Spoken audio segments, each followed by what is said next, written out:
कार्तिक पूर्णिमा पर आपको क्या करना चाहिए, क्या नहीं करना चाहिए, संपूर्ण जानकारी इस वीडियो में मिलेगा। आपको कितने दीपक रखने चाहिए, कितने दीपक नहीं रखने चाहिए, कितना दीप दान करना चाहिए। इसके साथ साथ साल 2024 की कार्तिक पूर्णिमा कब की है वो भी इस वीडियो के अंदर आज आपको जानकारी मिलने वाली है। तो श्याम भक्तों, जिस प्रकार से आप दीपावली मना चुके हैं, जिस प्रकार से देव उठनी एकादशी मनाएंगे, उस दिन भी आप दीपदान करेंगे। इसी प्रकार से श्याम भक्तों, कार्तिक पूर्णिमा जो है वो बहुत ही खास है। और इस दिन ऐसा माना जाता है कि अगर आपने देवी देवताओं को मना लिया, यानी जो भगवान विष्णु है, महादेव है, उनको अगर आपने मना लिया, उनको आपने प्रसन्न कर लिया, तो ऐसा माना जाता है कि आपके ऊपर भगवान की विशेष कृपा बन जाती है। पूरा वीडियो को लास्ट तक जरूर देखिएगा। भजन मंत्र शक्ति, एक प्रार्थना भगवान से। आप सभी श्याम भक्तों को जय श्री श्याम। श्याम भक्तों, कैसे हैं आप सभी? उम्मीद करते हैं अच्छे ही होंगे। श्याम भक्तों, आज इस वीडियो के माध्यम से मैं आप सभी को कार्तिक पूर्णिमा के बारे में बताने वाला हूं। यानी कार्तिक माह के शुक्ल पक्ष की पूर्णिमा तिथि को कार्तिक पूर्णिमा तिथि के नाम से भी जाना जाता है। श्याम भक्तों, इस दिन भगवान विष्णु और भगवान शिव की विशेष पूजा विधि का विधान है। यानी श्याम भक्तों, इस दिन आपको इन दोनों देवताओं की आपको पूजा विशेष रूप से जरूर करनी चाहिए। श्याम भक्तों, कार्तिक पूर्णिमा को त्रिपुरारी पूर्णिमा के नाम से भी जाना जाता है। श्याम भक्तों, इस दिन देव दीपावली भी मनाई जाती है। यानी इस दिन विशेष रूप से देवताओं की दीपावली मनाई जाती है। और विशेष रूप से वाराणसी में तो इसका एक अलग ही भव्य रूप नजर आता है। श्याम भक्तों, इस दिन पवित्र नदियों में स्नान किया जाता है। यानी गंगा, यमुना और जो भी पवित्र नदियां हैं, इस दिन कार्तिक पूर्णिमा पर स्नान किया जाता है। और ऐसा माना जाता है कि इस दिन जो भी कार्तिक पूर्णिमा पे गंगा या किसी भी पवित्र नदियों में स्नान कर लेता है तो उसे मोक्ष की प्राप्ति हो जाती है और उसके सारे पाप धुल जाते हैं। चलिए श्याम भक्तों, अब इस वीडियो के माध्यम से हम ये जानेंगे कि कार्तिक पूर्णिमा पर आपको कौन कौन से काम करने चाहिए जिससे आपके ऊपर भगवान विष्णु और भगवान भोलेनाथ की विशेष कृपा हो जाए। श्याम भक्तों, कार्तिक पूर्णिमा पर सबसे पहला काम करना चाहिए स्नान का।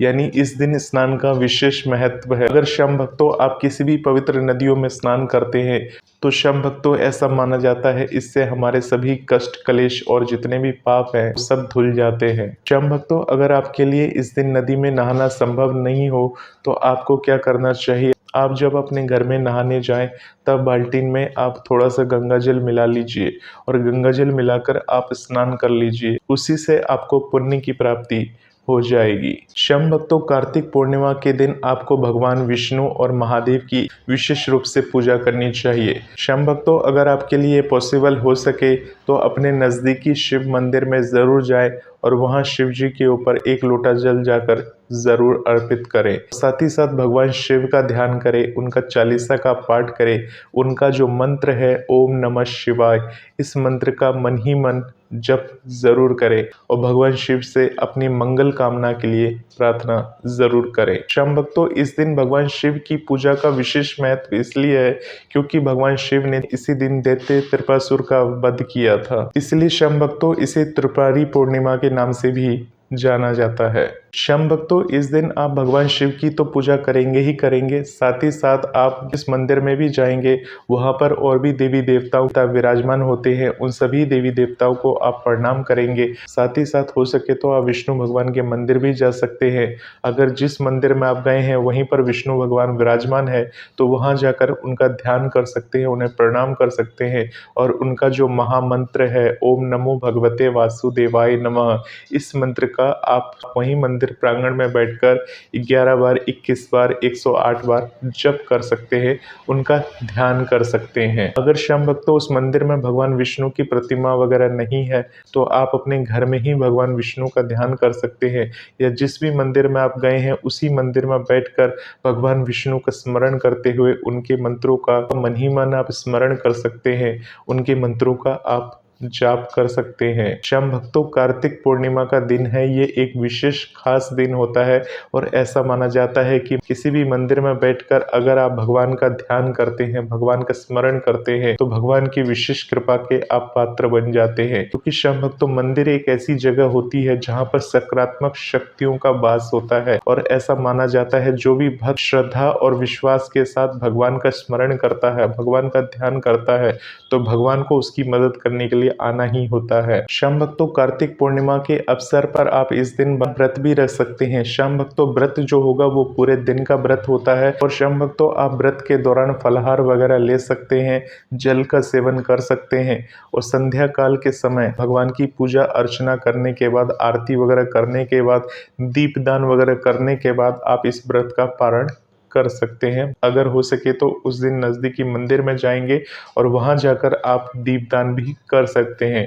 श्याम भक्तों, आपको नज़दीकी मंदिर में जाकर इस दिन दीपदान इसलिए ज़रूरी करना चाहिए क्योंकि इस दिन देव दीपावली है और दीपावली में आप सभी जानते हैं कि दीपक जलाना अत्यधिक शुभ माना जाता है और चूंकि कार्तिक पूर्णिमा है, भगवान का विशेष दिन है, तो इस दिन आप ये मौका हाथ से बिल्कुल जाने ना दें। चलिए श्याम भक्तों, अब बात करते हैं कि देव दीपावली वाले दिन आपको दीपदान किस प्रकार से करना चाहिए, कितने दीपदान करने चाहिए, कहाँ कहाँ दीपों को रखना चाहिए। जिस प्रकार से हमने आपको देवउठनी एकादशी पर कितने दीपक को कहाँ रखना चाहिए इसके बारे में बताया था, आज हम इस वीडियो के माध्यम से आपको देव दीपावली यानी कि कार्तिक पूर्णिमा पर कितने दीपदान आपको करने चाहिए, कहाँ कहाँ करने चाहिए, उसके बारे में अब आगे हम आपको जानकारी दे देते हैं। तो श्याम भक्तों, कार्तिक पूर्णिमा के दिन दीपदान करना अत्यधिक महत्वपूर्ण माना गया है क्योंकि इस दिन अगर आप एक दीपक भी जलाकर भगवान के समक्ष रखते हैं तो ऐसा माना जाता है कि आपने भगवान की स्वागत के लिए वो दीपक जलाया है। और सच्ची श्रद्धा और भाव के साथ अगर एक दीपक भी कोई प्रज्वलित कर देता है, भगवान के समक्ष रख देता है भगवान के स्वागत के लिए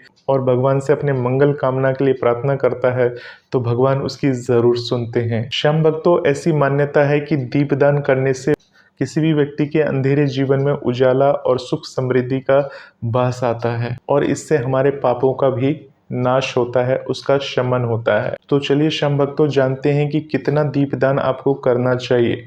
श्याम भक्तों, दीपदान की जो संख्या रहती है वो 11, 21, 51 या 108 या इससे ऊपर भी हो सकती है। परंतु श्याम भक्तों, अगर आप घर में दीपदान कर रहे हैं तो 11, 21 या 51 दीपदान करने का ज़्यादातर प्रचलन है। श्याम भक्तों, अगर आपका घर छोटा है तो आप 11 दीपक का दीपदान कर सकते हैं। इस दिन 11 दीपक जलाकर आप अपने घर में विशेष स्थानों पर रख सकते हैं, जो कि हम आगे आपको बताने वाले हैं। इसके साथ ही श्याम भक्तों, अगर आपका घर मीडियम साइज है तो आप 21 दीपक जला सकते हैं। अगर आपका घर थोड़ा ज़्यादा बड़ा है तो आप चाहे तो 51 दीपक भी जला सकते हैं। श्याम भक्तों, दीपक जलाने की जो सुविधा होती है वो घर की सुविधा और स्थान के अनुसार तय की जाती है। तो श्याम भक्तों, मान लीजिए आपने 11 दीपक जलाए तो 11 दीपक में जिस प्रकार से हमने आपको बताया था देवउठनी एकादशी पर 5 दीपक तुलसी पर रखने हैं। तो श्याम भक्तों, मान लीजिए आपने 11 दीपक प्रज्वलित किए, 11 दीपक में से जो 2 दीपक होंगे वो आपको अपने मुख्य द्वार पे रखना होगा। इसके अलावा श्याम भक्तों, आप कुछ दीपक तुलसी माता के समक्ष रख सकते हैं और जो 2 दीपक होगा यानी एक दीपक जो होगा वो विष्णु भगवान के नाम से होगा और एक दीपक आपको जो बनाना होगा वो महादेव के नाम से प्रज्वलित करना होगा। यानी श्याम भक्तों, कुल 11 दीपक होंगे। इन 11 दीपक में 2 मुख्य द्वार पे हो गए।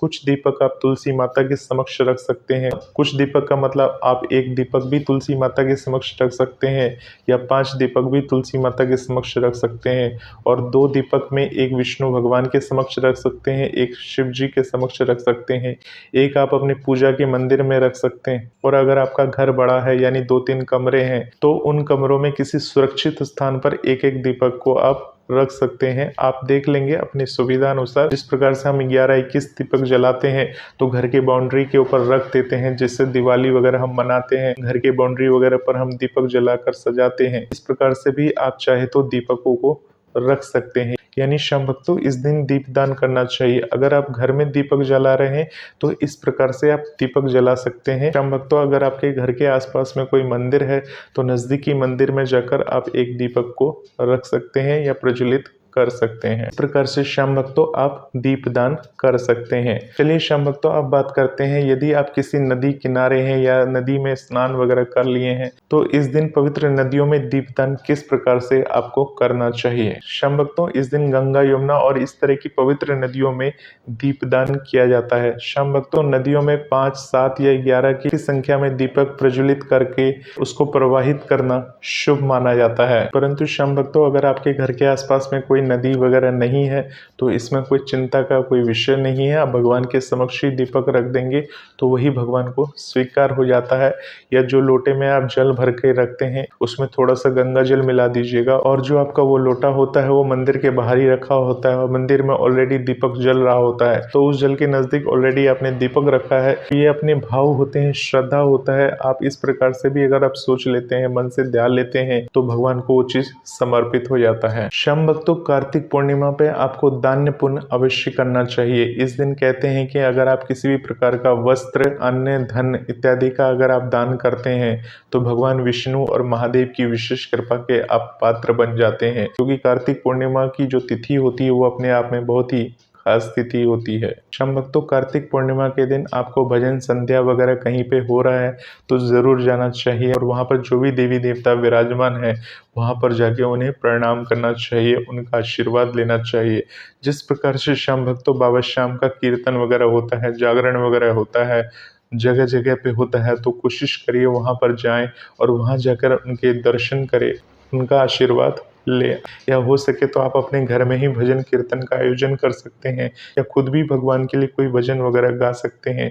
उनकी जो कथा है उस दिन की, वो कथा का स्मरण कर सकते हैं, उनकी कथाओं को सुन सकते हैं और दूसरों को सुना भी सकते हैं। या अगर आप कथा खुद से पढ़ना चाहें तो कथा को खुद से पढ़ भी सकते हैं।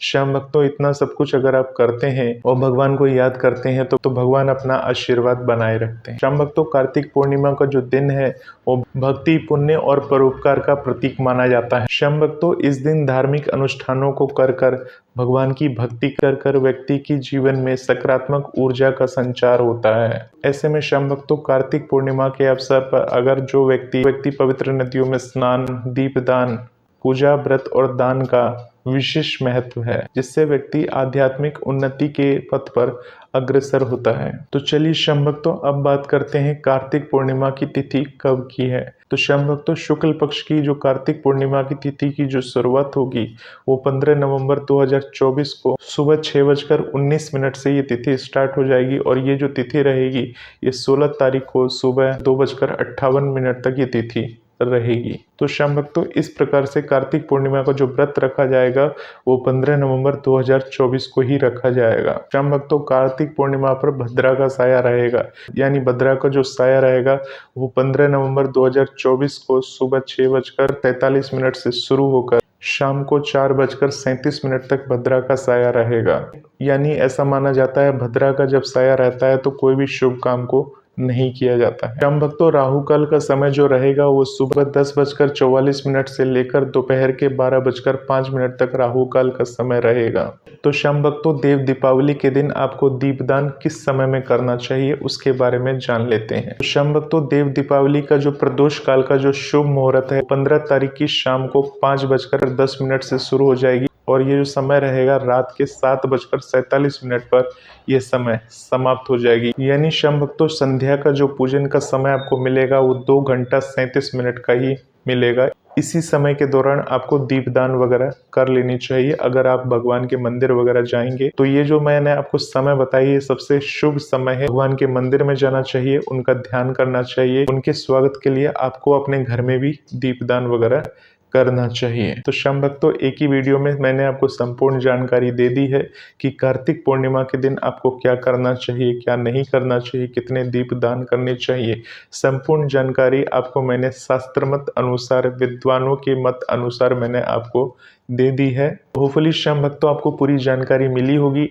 ऐसे ही वीडियोस को देखने के लिए इस चैनल के साथ बने रहें। मिलते हैं एक नए वीडियो के साथ, तब तक के लिए आप सभी श्याम भक्तों को जय श्री श्याम।